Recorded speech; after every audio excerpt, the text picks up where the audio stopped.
Hi guys, and welcome to another episode. Today I am chatting with somebody from one of our favorite block producers here at Trybe, and that is of course Shelly from EOSphere. I had the pleasure of speaking to Ross probably a couple of months ago, I think it is. So already a huge fan of what you guys do. Can you kind of maybe introduce yourself and tell us a little bit about your role in EOSphere?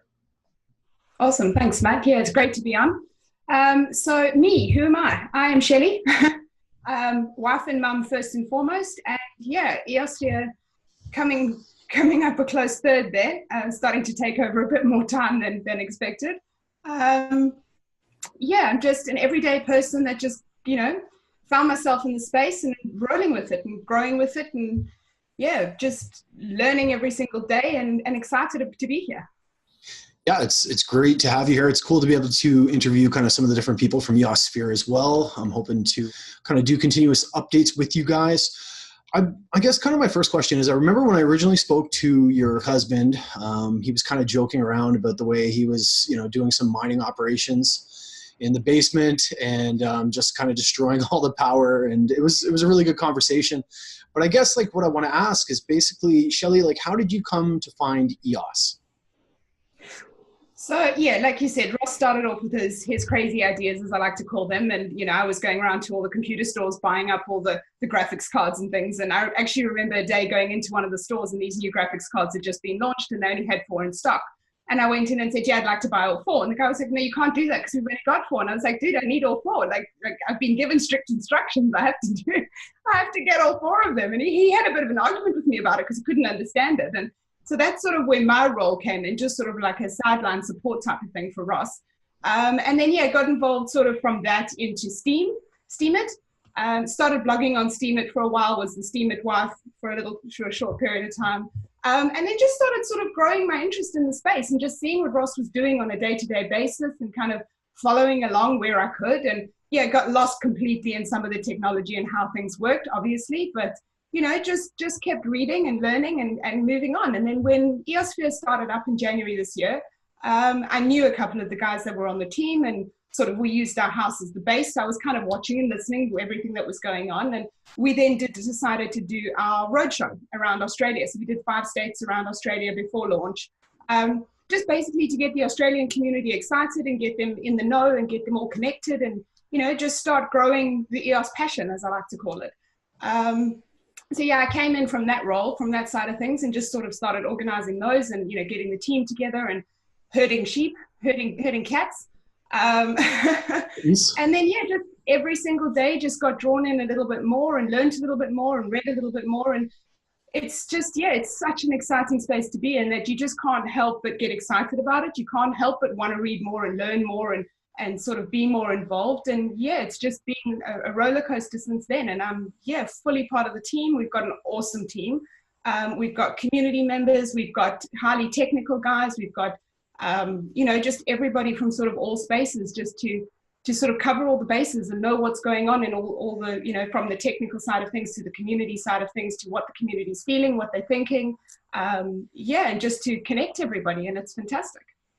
Yeah, I noticed that Australia kind of has that Aussie connection. There's actually quite a bit going on in Australia in between yourselves, Parcel, Emanate. Is a really growing kind of community out there in the EOS space. And it's really good to see. Of course, Tom from Trybe, who's our CEO, lives out there as well. So I know you guys really have like a budding EOS blockchain community. So that's really cool to see. Recently, we announced some news, which was just kind of a partnership in between EOSphere and Trybe.one. So I was really excited to hear that, and I was really excited to have you guys on board because I'm familiar with a lot of the initiatives that you guys are taking and some of the stuff that you're doing to kind of improve the space. Do you want to share some of those initiatives, perhaps the ongoing ones, as well as what you guys are going to be doing in the future?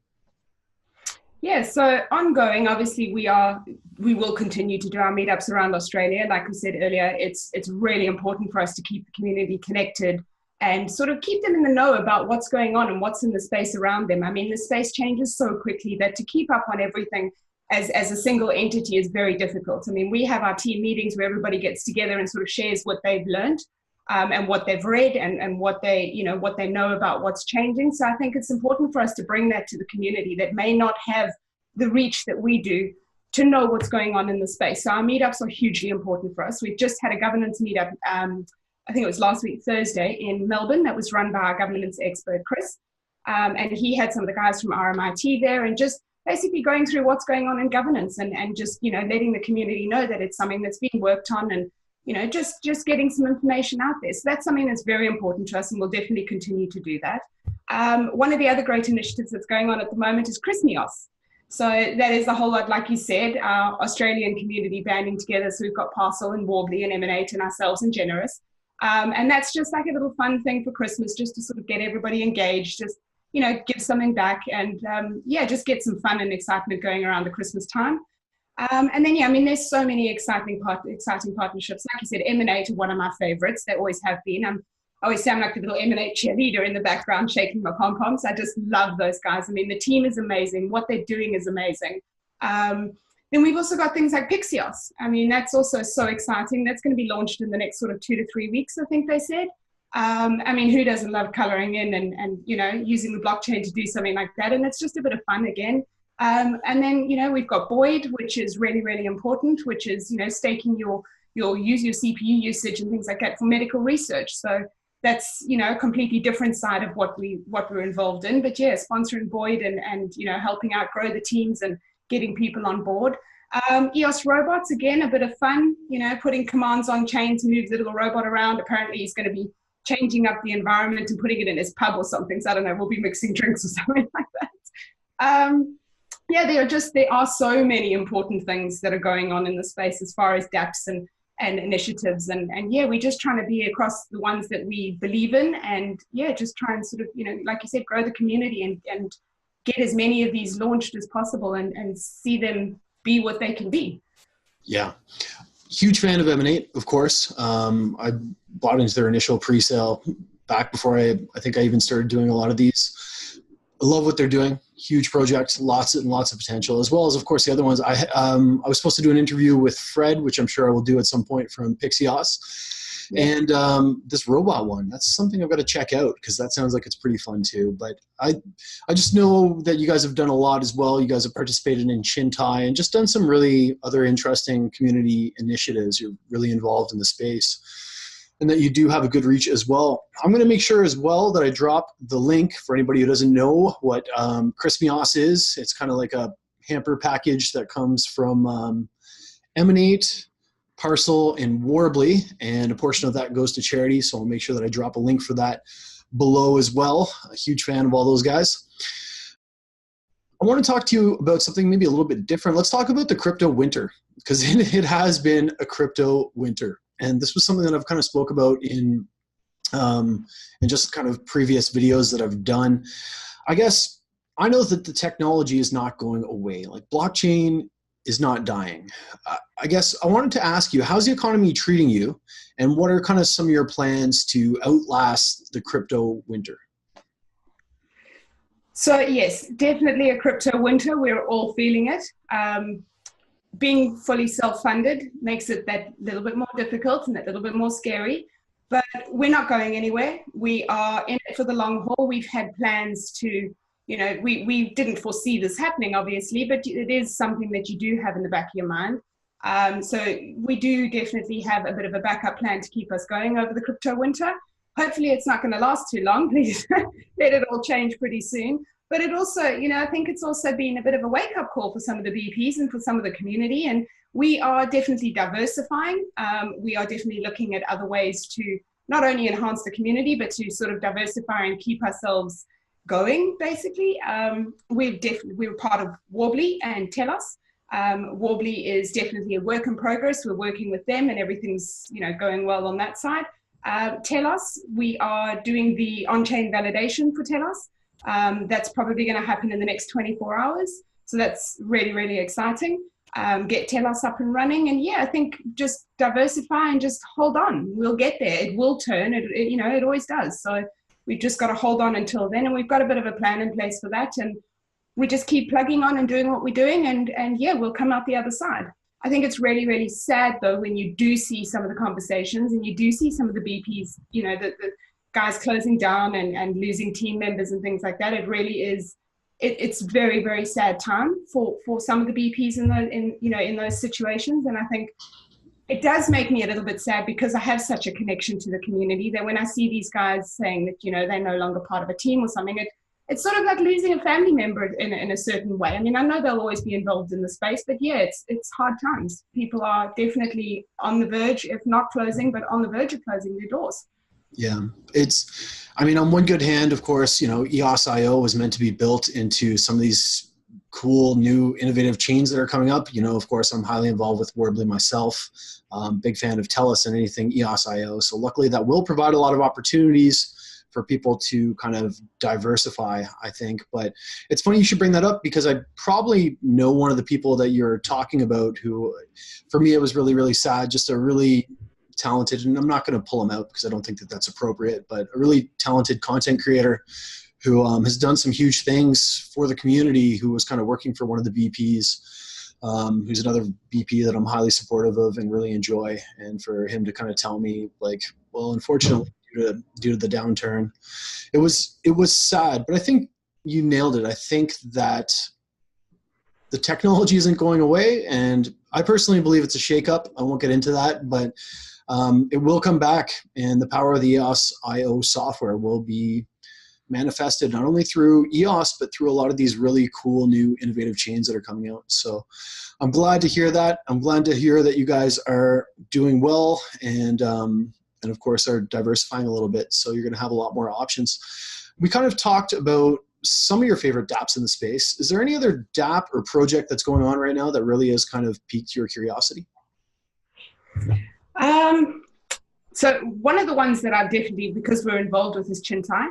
That is hugely exciting. I think it fixes, it's definitely a solution to one of the problems that are on chain with, CPU usage. Hugely exciting what those guys are doing. I mean, there's changes every single day and it's up and running and it's really running well. And it's definitely a solution to a problem. But yeah, I mean, just my favorite dApps, like we said earlier, are definitely Emanate. Parcel's another one. Parcel, I think, is, it's hugely exciting. It's really, really just something that's needed in the space. And then, of course, what you guys are doing is also really exciting. I've been reading up on, checking out your websites and, doing all that type of stuff. And I think what you guys are doing is fantastic as well. I think anything that we can bring into the space to enhance the end users' enjoyment and bring such a diverse group of people. I mean, we've got artists and gamers, and one of our team members, Matt, is a huge gamer. And he gets so excited when he sees all of these, these games and things coming up. And I think, yeah, the more diversity we have in the dApps that are being built and then being created, it's just going to bring more end users into the space and get people more involved. And that's exactly what we want and need. Yeah, it's been cool to watch some of these VCs come out and see them kind of spreading some money around. Mythical Games is actually something that I'm really excited about because those guys are real developers, formerly like from Activision and Blizzard, who are going to kind of create these game-based economies. So yeah, you're right. I think that people are really starting to see what EOS can do, and I think that that's going to start to bring some really serious companies on board. So I think we're just getting warmed up, and I'm personally really, really excited about the future. Why do you think that there is all this negativity? Because of course, we've seen a lot of I hate using the word, but I'm going to use it anyway, but FUD, fear, uncertainty, and doubt spread about EOS and some of the stuff that is going on. And a lot of it is just outright lies or just untrue. Why do you think that's happening? I think there will always be the haters, no matter what you're doing, no matter what space you're in, no matter who your target audience is, there will always be haters. And I think that is something that we expected from the very beginning. It's, what we're doing is new and exciting, and there are a lot of people that don't understand it. There's also, you've just got to look into, people read one article and they get, oh, EOS is, and they go off on a tangent on their own opinion. And hey, you're entitled to your opinion. And, if you don't want to be involved, don't be. I think that something else that sort of creates a bit of fear and causes people to talk is, when we have token sell-offs and when we do hit the winter like we've hit now and everybody goes, oh, you see, we told you so. Well, no, you didn't, because it's just a phase and it's something that we're going through. And, it's just, I don't know. I just think people expected so much from EOS when it launched. And I think there's things like the worker proposal system and, functional arbitration. And yes, there's things that need to be worked on. Yes, it is growing, but something like one of our team members said the other day is EOS is a baby. It's not, you can't expect it to be up and running, fully functional, perfect, no hiccups, no, nothing to work on from day one. And I think a lot of people expected that, which is just so unrealistic. It is a baby. We are growing it. We do have teething problems. We're going to get through them. We just got to work through them. I think, and people don't seem to understand that. They're just the first ones to sort of stand up and say, oh, you see, it doesn't work, or, they didn't deliver what they promised, or you're going to get it everywhere. And I think the best thing to do is just ignore them and, let them carry on their way. And if they don't want to be involved, like I said earlier, well, cheers. See you on the flip side. I love it. I love it. I totally agree. And that's something that I've kind of always been really adamant about. Like, we just released this. Everybody thinks that EOS has been around for years. We just released this software. Like, how long ago was it? It wasn't that long. June. Yeah, it was like June that it launched, June, July. I mean, really, how can you expect it to be up and running in this flawless system when it's had a couple of months to sort of get through the teething problems? And we're going to have more. I mean, it's not the end. We will solve one problem and another one will come up. But you know what? The community is working hard to solve it. And there's a lot of passionate people in the space, and we will get there. There will always be something for people to complain about, and that's just life. That's just people. That's humanity. That's the way we are. It's, just move on. It's unfortunate, but it's true. I love the passion. I can see it's definitely there, and I totally agree with you. So people just have set these high expectations, and good things take time to develop. And it's just such a new blockchain, and we're doing so much with it. And of course, opening up certain other chains that are really kind of allowing us to diversify a little bit and really explore the capability of the software. I want to ask you something that might be a little bit controversial, maybe, or maybe not controversial, but touchy, of course. I have women in blockchain. I'm going to lay it on you. Women in blockchain. I've been lucky enough to interview some really highly intelligent and passionate women in the space. I wanted to ask you, does gender ever play a role in your day-to-day kind of activities within the EOS eco space, or does it seem like it's a pretty equal community? I think that people like to call it out because obviously it was being the main operative word there, a male-dominated space. No, I have never, ever had any gender issues whatsoever in the space. And like I said to you, I've been involved since January, and I have never had I've never been uncomfortable. I've never felt out of my depth. And I'm the first person to stand up and put my hand up and say, hey, I actually don't know what you're talking about. Give me a second. Let me look at what let me get up to speed. We have women in the space that are so highly technical. We have women in the space that are here from a community side of things. We have women in the space that understand more about governance and how people's mind works. And the space is for everyone. I definitely do not think there is a gender issue. There has never been any gender discrimination in that I've experienced ever. I have never felt anything but love from my fellow BPs. All our conferences, all our meetups, it's never ever been an issue. And I think the thing is, people in general need to realize that it is a big space and there is space for everyone in it. And you don't have to be technical. You don't have to be social. You find your niche and climb on board, because there is definitely space for everybody. It is definitely not a gender issue. Definitely not for me. Well, for me at least, I've never ever had anything like that.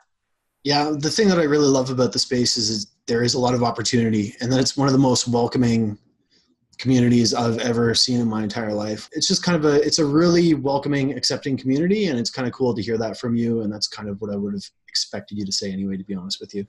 I want to ask you, what does the community need to do to ensure we take the proper steps for the future of governance on EOS? So Chris is actually our governance expert, and I've had a couple of chats with him, obviously with the team updates and things. And governance is really, really tricky in the way that we have such a diverse group of people that are all trying to make decisions and come together and agree on things. Referendum is huge. I think that is going to play a very, very important role in governance. It is a way for the community to sort of formally get involved and make their opinions heard on things to do with governance and how things are run. It's collective decision making, and that with a large group, with such a diverse group, we have different languages, different cultures. It does make it difficult, but things like referendum will come in and definitely give people a voice. There's work to be done on governance. It's baby steps, I think. I don't think it's something that can be changed overnight, personally. I think it's something that will be a continuous stream. And yeah, I mean, we're definitely headed in the right direction with the referendum about to be launched. And I think that's going to be our first step to correcting some of the things that weren't maybe laid out as clearly or set out as clearly, or things that were maybe, you know, went under the radar at the beginning, at launch. And referendum, I think, fingers crossed, is going to be the way to get the community involved and give them a voice to vote on those things, and for us to fix some of the issues that we have. You know what's really amazing to me about EOS is that we can have a referendum. Like that is, you know what I mean? The community can come together to decide to make changes that are going to ultimately affect the system. And to me, that's one of the coolest parts about what we're doing here. So I think I wanted to ask you if you could, what's working in EOS? What needs fixing? Like if you were to kind of say one thing that's working really well and one thing we could be doing a little bit better, what would those things be? I think there's a few things that are working really well from my perspective. I think the community is phenomenal. I think that is working really well. I think everybody joining together with my favorite catchphrase, the EOS passion. I think that is a really strong part of EOS. I think that is more important than some people actually realize, is having that strength in the community, having open communication. Yes, there are arguments. Yes, there are people that get a little hot under the collar every now and again, but there's also a lot of collaboration going on, a lot of idea sharing, a lot of, you know, people coming to the table and voicing their opinions. And I think that is such a huge part of what EOS is. And I think it really is working. Yeah, it's not smooth sailing all the time. Like I said, we do definitely have some very passionate people in the space, which does bring up, you know, certain issues. But that having that community and having such a large, diverse community, all working together on the same thing with the same goal, I think at the end of the day, to grow this space and to grow EOS, I think that's working really, really well. And I think that's something that we need to sort of focus on a little bit more, is the strength in the community, which is fantastic. Something that's not working really well is the token price at the moment. You know, BP pay in these times of winter, I think that's something that needs to be looked at, so that we don't lose really good teams that are in standby positions, that do bring so much to the community, they do bring so much to the technology. They're really, really important people to have around. And I think if BP pay was something that was sort of looked at for these crisis times, you know, maybe we wouldn't lose people, and maybe we wouldn't be losing teams. And those people are important. Those teams are important. Whether they're at 100 or whether they're at 21, they're important. They will bring something to the space, and we need to keep them around, because our strength is in that. Our strength is in that diversity. And it is definitely a problem. It is definitely something that needs to be looked at, so that we can keep this ecosystem as strong as possible, and have as many people and as many diverse cultures and teams with those ideas, and you know, just keep them there in the space as long as possible. I think that is something that really needs to be looked at.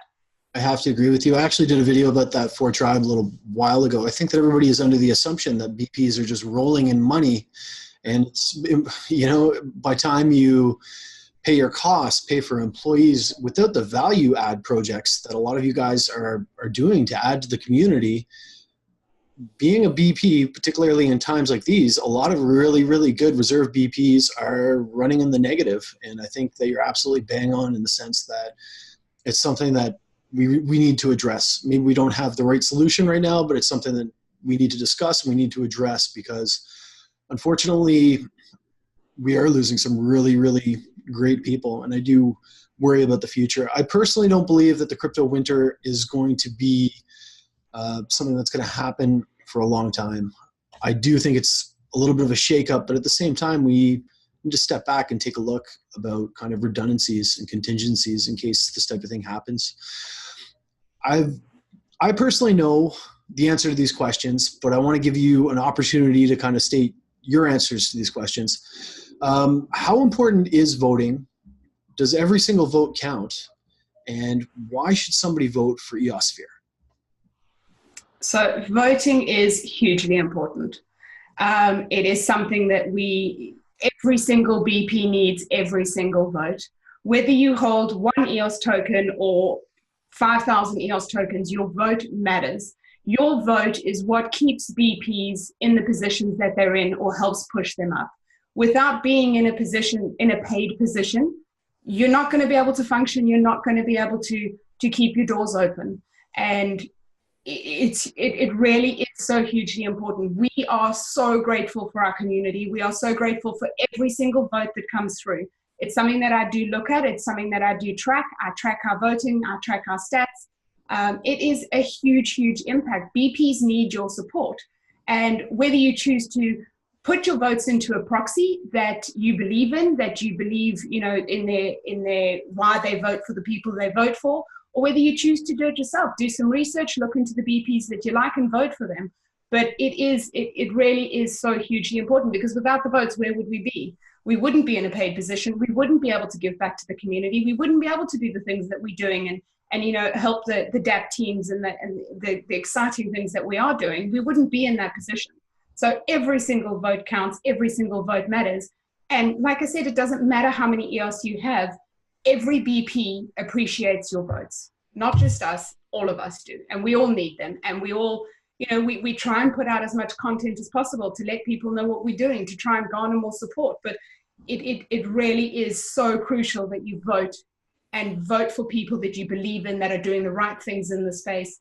And you know what? There are proxies out there. I know proxies are highly controversial. There are people that love them, people that hate them, people that believe that they shouldn't be around. But if you look at, I mean, just, you know, a little plug for the EOSphere proxy, but we've got good guys for EOS. We only vote for guys that we believe in, that we know are bringing important, could you call it, content into the space. They are guys that need to be there. They are guys that need to be supported. So the under 1%ers that need to be looked after, that maybe need to have that little boost, those are the guys that we vote for. We know them. We've done research on them. We know that they're good actors. We know that they should be in the space. So that is just one of the proxies that you could look at putting your votes into. I know Aloha and Blockchain Kid and all of those type of guys put a lot of time and effort into who they put in their proxy and why they put them in. Look into them. If you don't have the time to maintain your 30 votes, you know, by yourself as a single entity, find a proxy that works for you and put your votes in there, because every single token counts. Every vote counts. You need to keep it up. We need to do it. And vote decay is something else that needs to be looked at. There is a huge amount of vote decay at the moment. We are looking at putting out an article about it, just to sort of give people the basics on it, because it is huge. You need to re-vote. You need to go in there and, you know, do a refresh. Vote decay is huge as well. It's something that needs to be addressed, and you need to sort of try and stay on top of it. Shelly, EOSphere, huge fan of Ross. I'm now officially a huge fan of you. I do vote for you guys. I'll continue to vote for you guys. We're honored to have you guys as kind of part of the family for Trybe. And I look forward to kind of doing ongoing updates with you guys. I'm going to make sure that I list all your information below. I really do advise people to be cognizant of where their vote is going and really take the time to get to know BPs. And I think that EOSphere is one of those candidates that's just giving a lot back and really deserves the support of the people. So I personally implore everybody to go and check you guys out. I'll make sure I list all your resources below. I look forward to kind of doing continued updates with Trybe. We appreciate you guys. We love you guys, and keep doing what you're doing. And I look forward to talking to you again sometime soon. Thanks, Matt. It's been great to be here. And yeah, we'll definitely keep doing updates and let you guys know what we're doing. And yeah, vote for your BPs, vote for your favorite ones, and yeah, go and check us out. For sure. We'll see you soon, Shelly. Cheers. Thanks, Matt. Bye.